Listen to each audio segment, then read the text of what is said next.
Today we're going to be going through kind of the in and outs of basic kind of wide body kit. You know, some of the quick tips and the steps that you would need. Be putting on some serious flares, if not any full-blown fiberglass wide body. Let's start off with what the rivets are going to be. There's actually two different styles.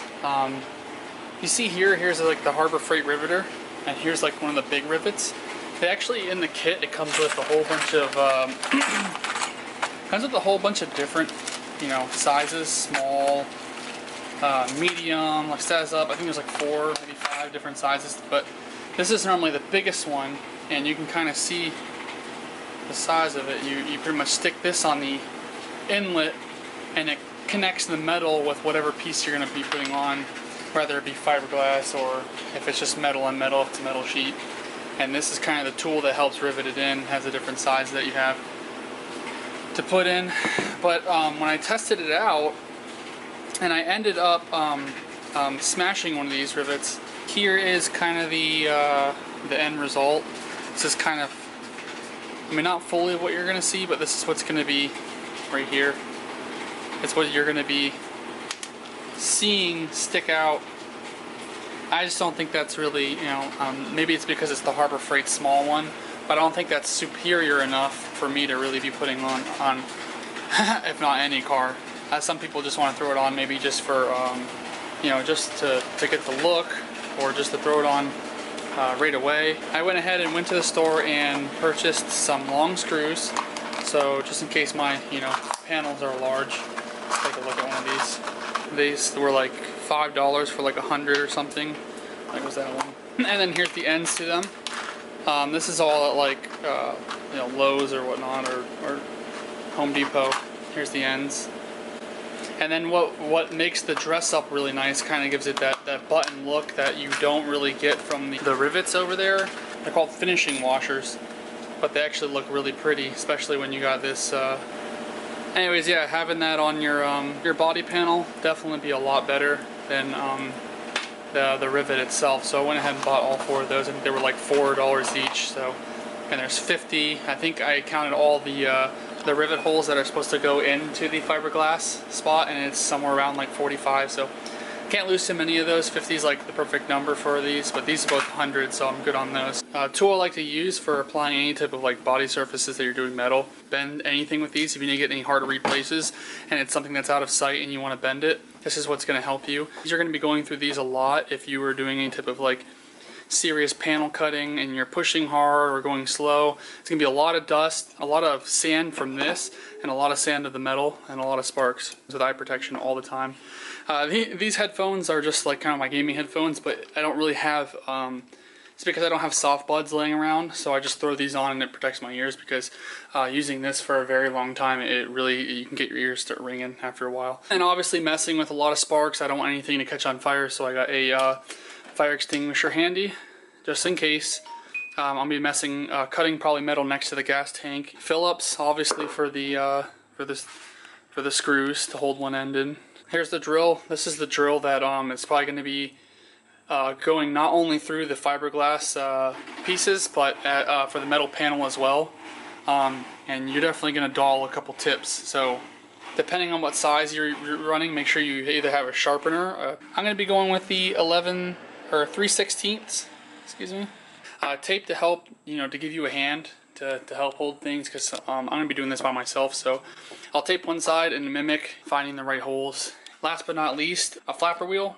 This flapper wheel is going to make the metal all around less sharp, so that way with handling with it, it'll be all around safe, because some of the metal chunks that we're going to be getting are going to be so ridiculously sharp it's going to be like a knife. So this is going to help take that away. Also, if any like suspension components fail, tire isn't going to be slashed and popped instantly. So I forgot to mention, but I do like to spray paint the open metal just in case it starts to rust. So that's kind of like the last thing after dulling it. We go ahead and spray it down, and then the fender will hang over it and you won't be able to see marks because it's going to be underneath. When I got everything said and done, before I fully tighten them down, I want to go ahead and try and give it a shot with painting all these. The first thing that I like to do is I like to get my piece, tape it on, and I like to take the marker that's, obviously wipe off, and trace out the top part So we absolutely kind of know when we take it off, we can kind of visualize and see where the fiberglass is taking place. And then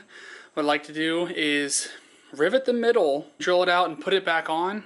I like to go from the middle out so you can slowly move it exactly where you want it, the fiberglass, as you go.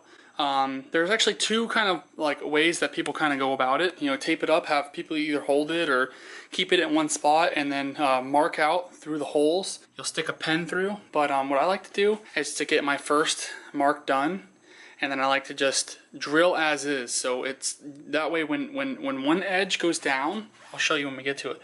When one edge goes down, it goes flat and it moves with a flat surface, so you know exactly where you're putting your next hole. If these are kind of riveted too close together and you try and force it, you'll have a bow and it will stick off from the body. No pressure on it, lay it flat in and run it piece by piece, side by side, from the middle out.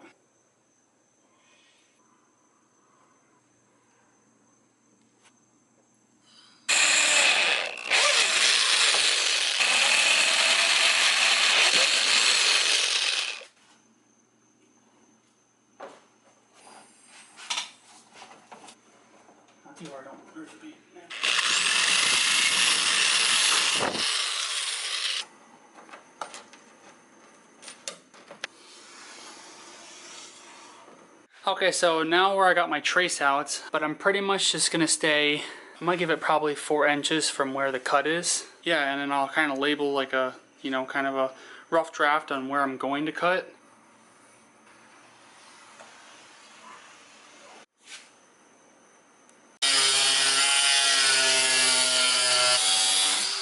Okay, so I made it through the first cut all the way around, but first always make sure that you replace your blade. Yeah, when you start seeing line, it's time to replace it. This diagram is also looking from the front. So this is the tire, this is going to be the tread. This piece, actually, this quarter panel goes all the way around. What we just cut now is the top layer. Normally what this upper is the part of the quarter panel. This is the part that we see.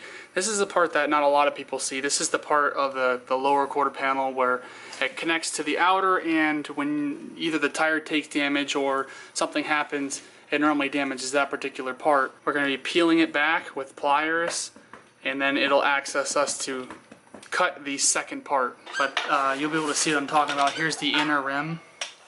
This is actually, all that is the scoop that's holding on to the other part of this, meaning it connects under and goes. So what I like to do is actually make a couple little stress cuts. This will actually help you bend it. I normally make about, a lot of people like to do a lot of them, but I normally only do 4 or 5 of them, and then you normally can take these panels, peel them down, and that'll actually get it to where you can access that piece that we're talking about.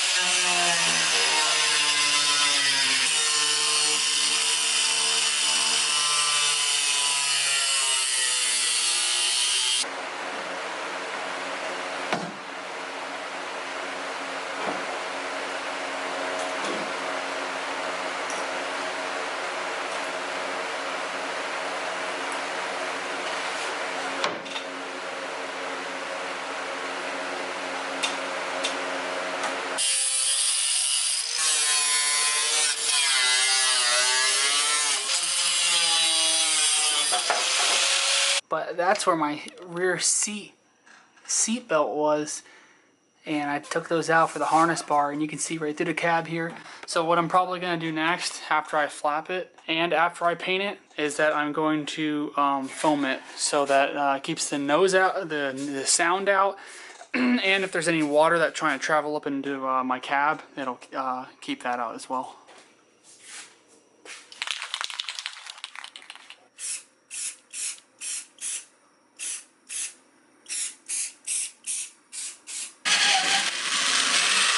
So here's kind of the finished product. It looks pretty nice. The rivet's actually really nice. They're really nice and shiny. But the one part that I do not like is this back bolt. Actually, I'm thinking about ghosting it, meaning I'm actually not going to use it through the back bumper because it's the only one except for that one that connects to the back bumper. So if I like end up hitting something and the back bumper comes off, it actually takes it with it or cracks the fiberglass or whatnot.